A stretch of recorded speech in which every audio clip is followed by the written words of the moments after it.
얼마 전에 민주당 의원이 그랬죠. 국민의 7,8하는 공소취소가 무슨 뜻인지 모른다.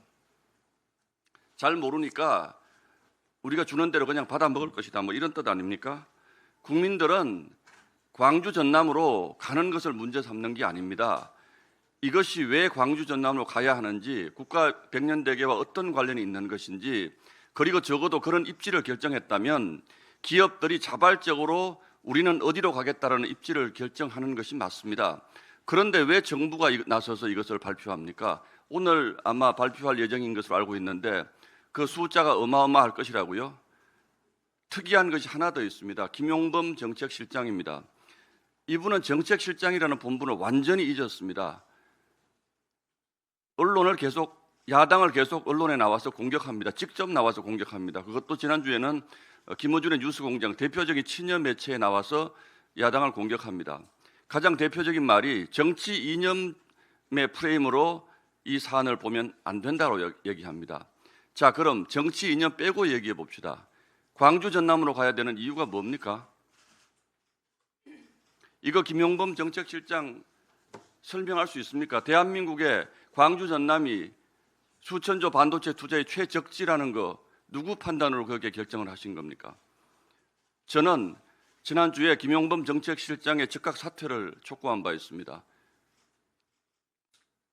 그리고 아직 저희 당의 공식 입장은 아닙니다만 왜 이것을 정부가 결정했는지를 두고 저는 반드시 국정조사가 국회 차원에서 필요하다고 생각하고 있습니다.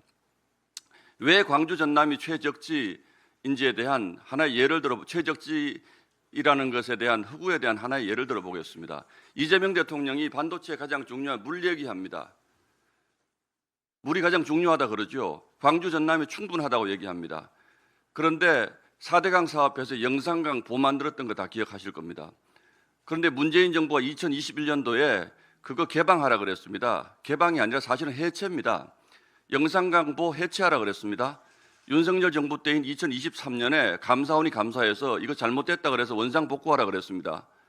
그랬더니 이재명 대통령이 대선 치르면서 원상 복구하라는 감사원의 지시를 다시 원상 복구하겠다. 즉 다시 말해서 영산강보는 문재인 정부 당시에 결정했던 것처럼 해체하겠다는 것을 공약으로 내걸었습니다. 물 없습니다.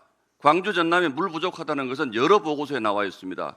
그러면서 영산강보는 또 해체한다고 그럽니다. 그런데 무슨 물로 광주 전남에 물이 충분하다고 얘기하는 건지 이재명 대통령 아무 근거가 없습니다. 그러면서 광주 전남으로 가는 것을 정치 이념 빼고 얘기하자고 그럽니다. 저 이거 나중에 다 감옥 가야 될 일이라고 생각합니다. 제가 주말 중에 제가 알고 있는 기업 관계자들 몇 분하고 통화를 해봤는데 명확하게 얘기는 하지 않습니다만 우리가 하고 싶어서 하겠어? 라는 뉘앙스가 역력했습니다. 그게 상식 아니겠습니까?